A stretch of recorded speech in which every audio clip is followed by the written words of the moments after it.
स्वागत है आप सभी का प्लेट्स ऑफ फ्लेवर्स में। और आज हम बनाएंगे स्पाइसी रिच ग्रेवी वाली पनीर टिक्का मसाला, जो फेमस है अपने अनोखे स्वाद के लिए।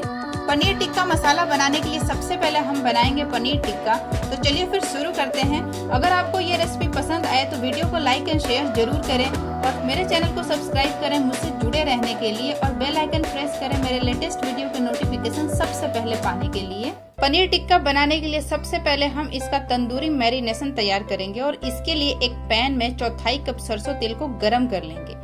इसे जस्ट हीट अप करना है, इसे स्मोक नहीं करना है। तो तेल बहुत अच्छे से गरम हो गया है, तो इसमें हम डालेंगे 2 से 3 चम्मच बेसन और इसे हम लगातार चलाते हुए रोस्ट कर लेंगे, जिससे जो बेसन का कच्चापन है वो खत्म हो जाए। यह रोस्टेड बेसन बहुत बढ़िया फ्लेवर लाएगा हमारे पनीर टिक्का में। बेसन बहुत ही बढ़िया तरीके से रोस्ट हो गया है, आप देख सकते हैं कि इसका कलर चेंज हो चुका है। तो फ्लेम को ऑफ कर देते हैं और इसको रख देंगे ठंडा होने के लिए और बढ़ते हैं अपने नेक्स्ट स्टेप की तरफ। इसके लिए एक मिक्सिंग बोल में हम 1 कप हंग कर्ड लेंगे। हंग कर्ड बनाने के लिए दही को बस एक साफ मसलिन क्लॉथ में बांध कर लटका दे कम से कम 1-2 घंटे के लिए। उसके बाद जो आपको दही मिलेगा वो हंग कर्ड होगा। इस दही में हम डालेंगे 1 चम्मच अजवाइन, आधा चम्मच काली मिर्च पाउडर, आधा चम्मच गरम मसाला, 1 चम्मच कश्मीरी लाल मिर्च, 1/4 चम्मच हल्दी पाउडर, आधा चम्मच चाट मसाला, 1 चम्मच क्रश्ड कसूरी मेथी, 1 चम्मच नमक आप अपने स्वाद अनुसार डालें, और इसके साथ ही इसमें जाएगा 1 चम्मच अदरक लहसुन का पेस्ट। और इन्हें हम मिक्स कर लेंगे और इसमें जाएगा ये हमारा रोस्टेड बेसनी तेल। बेसन से सारे जो मसाले हैं वो बहुत बढ़िया तरीके से बाइंड हो जाएंगे और सरसों तेल फ्लेवर को एनहेंस करेगा।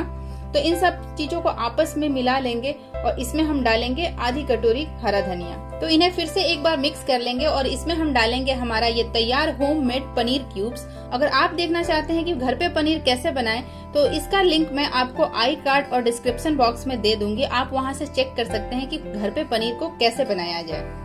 तो इस मसाले में हम मिला लेंगे इस पनीर को और इसके साथ ही हम इसमें डालेंगे कैप्सिकम डाइस और अनियन डाइस, और एक स्पैटुला से जेंटली इन्हें मिक्स कर लेंगे, जिससे कि जो सारे मसाले हैं वो पनीर और सब्जी में अच्छे से मिक्स हो जाए और जो हमारा पनीर और सब्जी है वो अच्छे से मैरिनेट हो जाए। और इसमें हम डालेंगे 1 चम्मच धनिया पाउडर और आधा नींबू का रस। तो इन सबको लाइटली मिक्स कर लेंगे, जिससे पनीर व सब्जियां मसाले से कोट हो जाएं। और इस तैयार मिक्सचर को हम कम से कम 1 घंटे के लिए फ्रिज में कवर करके रख देंगे, जिससे कि जो हमारा मैरिनेशन है वो पूरे सब्जियों और पनीर के अंदर तक इसका फ्लेवर आ जाए। अगर आप ज्यादा देर तक रखेंगे तो इसमें फ्लेवर और भी ज्यादा आएगा, बट कम से कम आप इसे 1 घंटा जरूर रखें। और जब तक ये मैरिनेट होगा हम तैयार कर लेंगे इसकी ग्रेवी बनाने के लिए 2 बड़े चम्मच तेल को हम गर्म करेंगे और इसमें हम डालेंगे 1 मीडियम साइज का चॉप प्याज। इसे मीडियम फ्लेम पे गोल्डन ब्राउन होने तक फ्राई करेंगे। तो प्याज हमारा ब्राउन हो गया है, इसे हम एक प्लेट में निकाल लेंगे और इसे ठंडा करने के बाद एक ब्लेंडर में डाल के इसका हम प्यूरी बना लेंगे। और इसी तेल में हम बनाएंगे अपनी ग्रेवी। तो इसमें हम कुछ खड़े मसाले डालेंगे, जिनमें 2 हरी इलायची, 1 दालचीनी का टुकड़ा और 3 से 4 लौंग डाल के इन्हें रोस्ट कर लेंगे, जिससे इसका जो फ्लेवर है वो तेल में आ जाए। तो इसमें डाल देते हैं 1 चम्मच अदरक लहसुन का पेस्ट और इसके साथ ही इसमें हम डालेंगे ये 2 टमाटर का ब्लेंड किया हुआ प्यूरी, और इसमें हम डालेंगे आधा चम्मच नमक और मिक्स करके इसे कवर करके हम पका लेंगे जब तक कि टमाटर का पानी पूरी तरह से सूख जाए।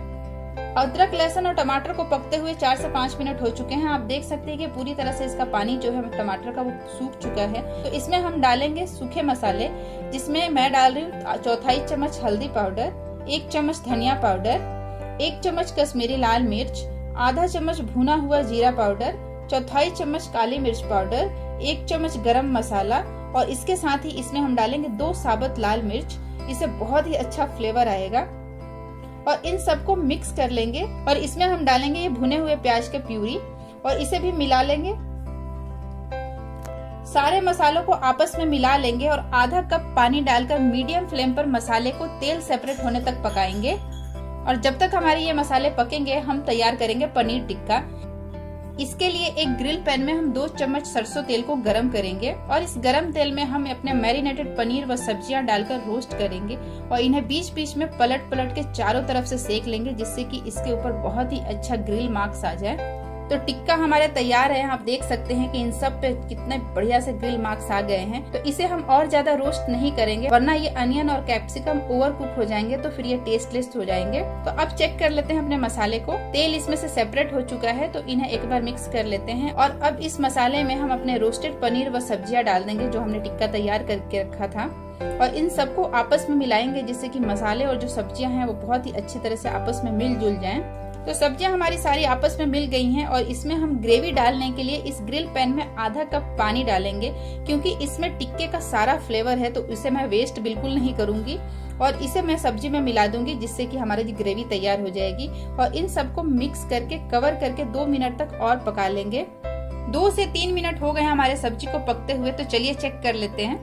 देखिए कितना बढ़िया कलर व टेक्सचर आया है हमारे पनीर टिक्का मसाले का, और इसका स्वाद तो इतना लाजवाब है। तो इसके फ्लेम को ऑफ कर देते हैं, और इसे मैं ढक के 2 मिनट तक ऐसे ही रेस्ट होने दूंगी, जिससे कि जो इसका जो भी स्टीम है वो सेटल डाउन हो जाए, और उसके बाद मैं इसी करूंगी प्लेटिंग। तो इस रेसिपी को आप जरूर ट्राई करें और अपना फीडबैक कमेंट करके मुझे जरूर बताइए। अगर आपको पनीर टिक्का मसाला की ये रेसिपी पसंद आई हो तो वीडियो को लाइक एंड शेयर करें, और चैनल को सब्सक्राइब करें और प्रेस करें बेल आइकन को मेरे लेटेस्ट वीडियो को सबसे पहले देखने के लिए।